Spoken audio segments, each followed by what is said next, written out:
Të dashur dëgjues, në videon e sotme do të flasim për vorbullat në oqeane dhe dete. Vorbullat në oqeane janë fenomene natyrore të shkaktuara nga lëvizja e ujit dhe forcat fizike që veprojnë mbi to. Vorbullat janë zona uji që rrotullohen rreth një boshti, zakonisht në formë spirale. Ato mund të jenë të vogla ose shumë të mëdha. Lind pyetja: si formohen vorbullat? Vorbullat formohen për shkak të ndryshimit të shpejtësive të rrymave të ujit. Kur ujërat lëvizin me shpejtësi të ndryshme, krijohet një presion i pabarabartë dhe uji fillon të rrotullohet. Kur dy rryma ose më shumë ujë takohen dhe kanë drejtim të kundërt, ato mund të formojnë një spiral rrotullues. Vorbullat në shkallë shumë të madhe, siç janë për shembull vorbullat në oqeane, rrotullimi i tokës ndikon në drejtimin e këtyre vorbullave, duke i bërë ato të rrotullohen në mënyrë të veçantë në hemisferën veriore dhe jugore. Uji brenda vorbullës lëviz në mënyrë spirale, drejt qendrës ose larg saj, duke krijuar një qarkullim të vazhdueshëm. Vorbullat e mëdha mund të kenë ndikim në ekosistemet detare, duke sjellë lëndë ushqyese nga thellësia në sipërfaqe dhe duke mbartur plankton, peshq dhe materiale të tjera. Lind pyetja: a mund të shpëtojnë peshqit nga vorbulla? Shumica e peshqve mund të shpëtojnë. Peshqit kanë aftësi të mira lundrimi dhe mund të notojnë kundër rrymës, sidomos në vorbulla të vogla ose mesatare.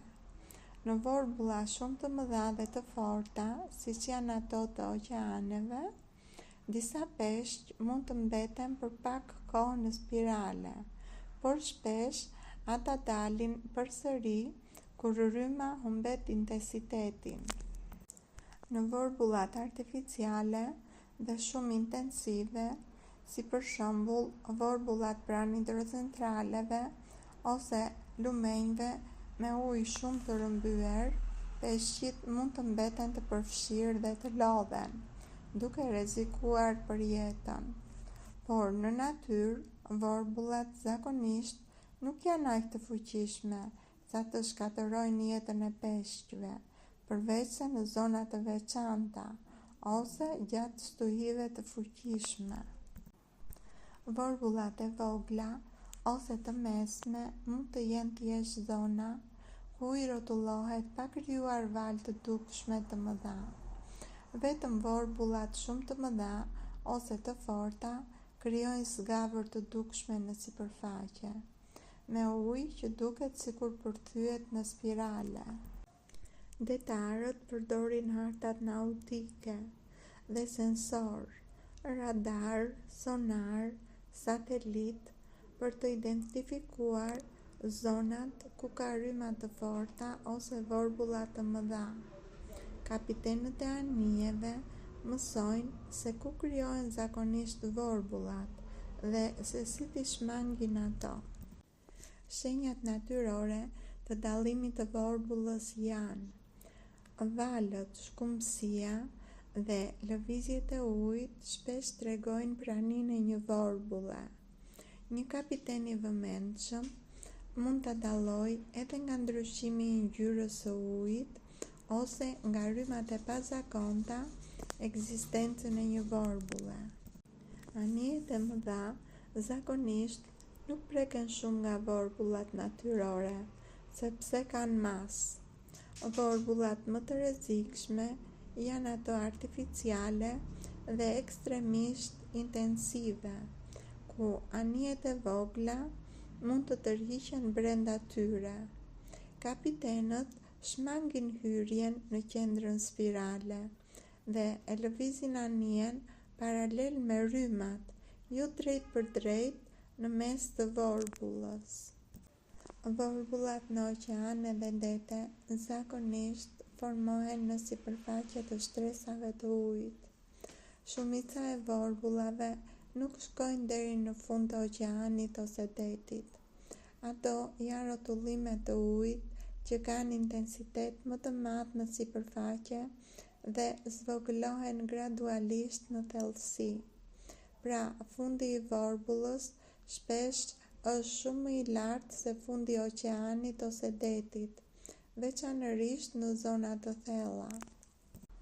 Disa vorbulla mund të jenë paralel me fundin e detit, veçanërisht kur krijohen nga rrymat e rrjedhjes pranë strukturave nënujore, si për shembull shkëmbinjt, ngushticat ose luginat e detit. Në këto raste, rrotullimi i ujit ndodh pranë rrëshqitjes së ujit mbi rërën ose shkëmbinjt dhe thellësia e fundit e vorbullës është relativisht e vogël. Këto vorbulla zakonisht janë më të vogla dhe nuk arrijnë sipërfaqen, por mund të ndikojnë në sedimente dhe jetën detare që ndodhet aty. Vorbullat që shtrihen paralel me fundin e detit janë zakonisht vorbulla të vogla ose mesatare, të shkaktuara nga rrymat që përplasen me strukturat nënujore.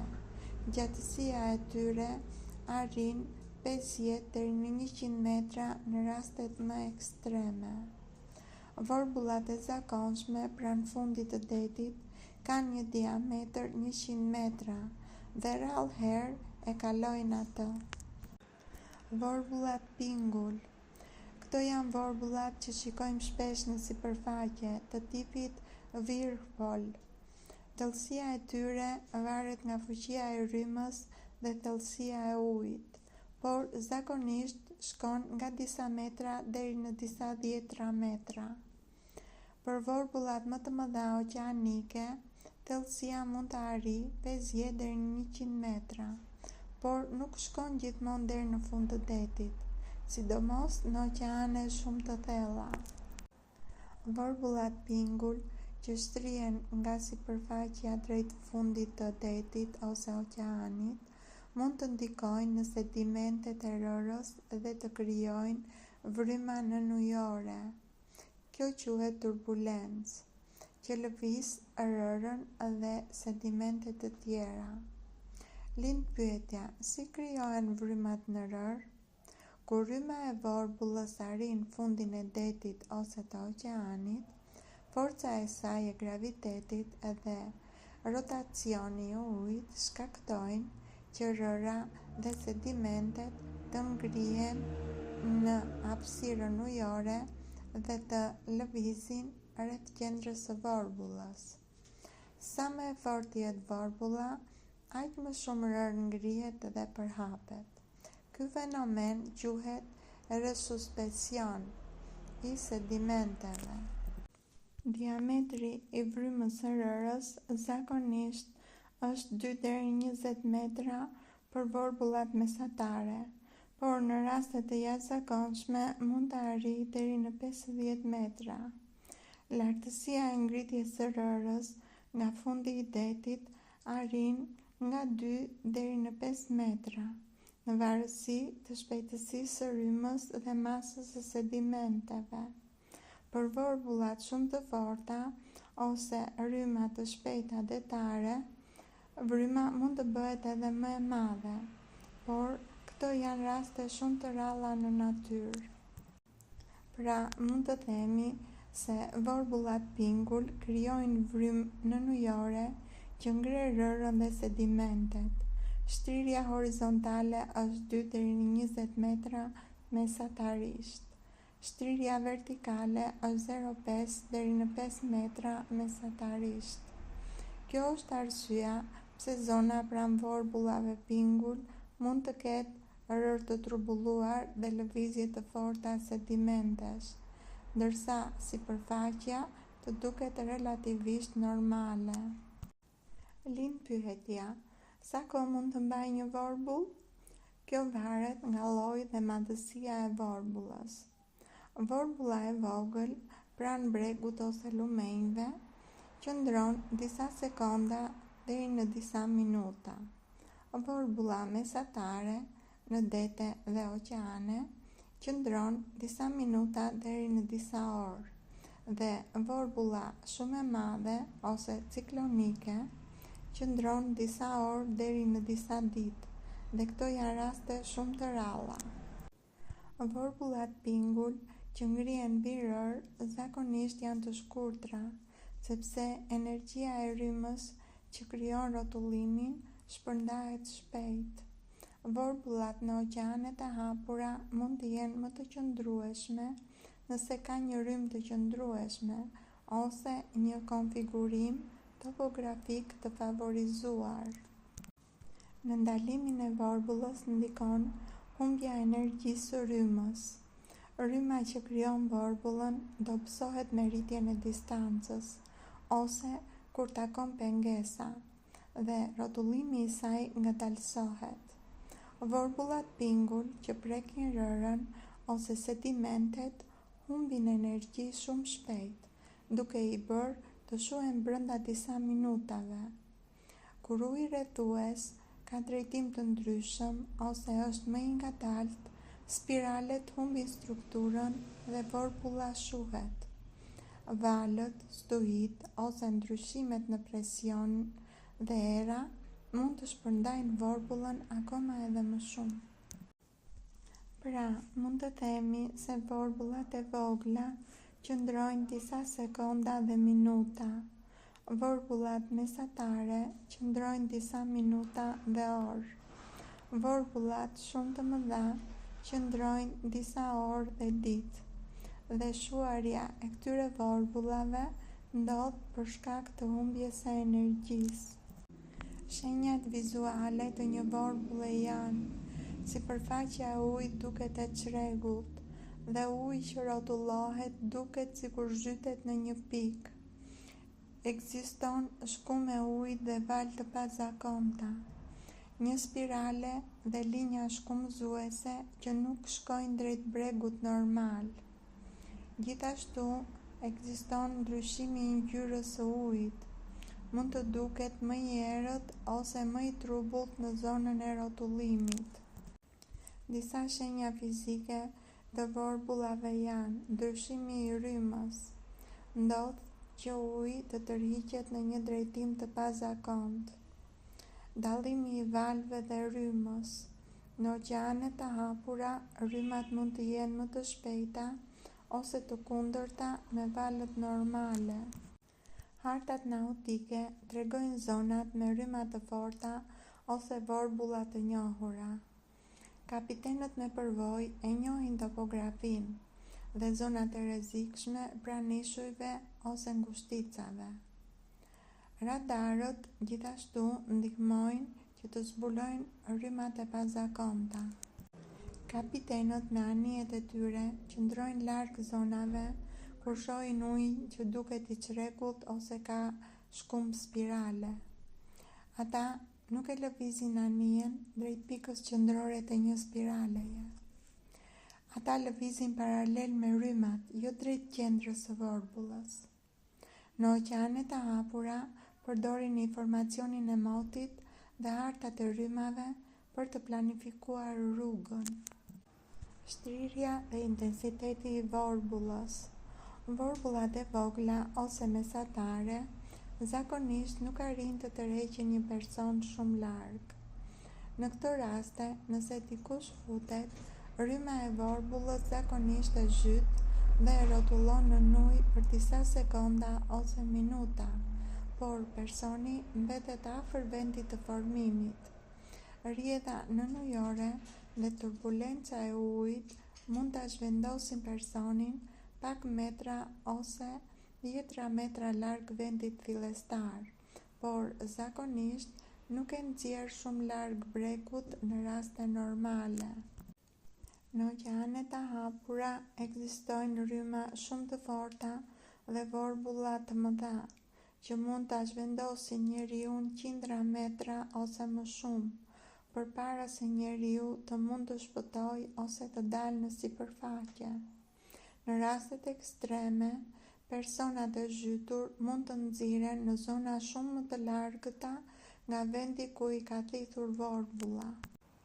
Shumica e njerëzve që bien në vorbulla të vogla mund të dalin vetë në sipërfaqe pas disa sekondash ose minutash, veçanërisht nëse natojnë kundër rrymës.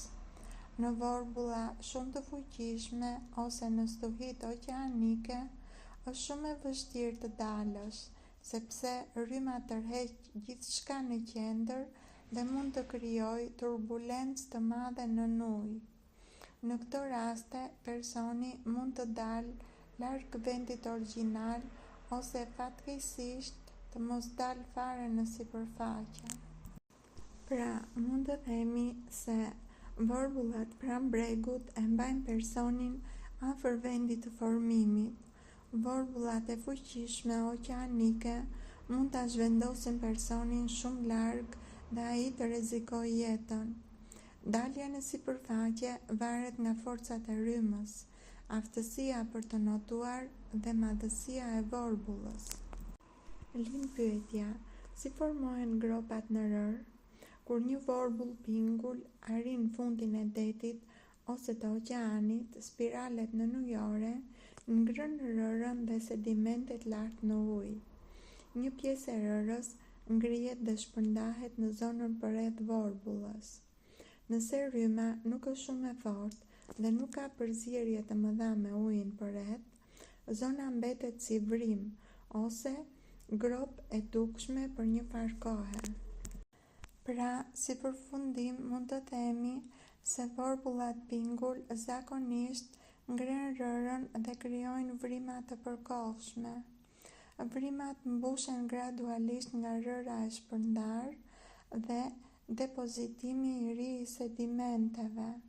Në zona shumë të qeta, vrimat mund të ngelen si gropsa për një kohë të gjatë, por zakonisht nuk janë të përhershme. Vorbullat pingull që arrin fundin e detit kanë një rrotullim të fortë të ujë dhe krijojnë forca të konsiderueshme nënujore. Këto forca mund të lëvizin sedimente të vogla, por gjithashtu në raste të fuqishme mund të zhvendosin dhe blloqe shkëmbi të vogla dhe mesatare. Shkëmbinjtë e mëdhenj zakonisht nuk lëvizin, veçse në vorbulla jashtëzakonisht të fuqishme. Ata zhvendosen disa dhjetra metra larg qendrës.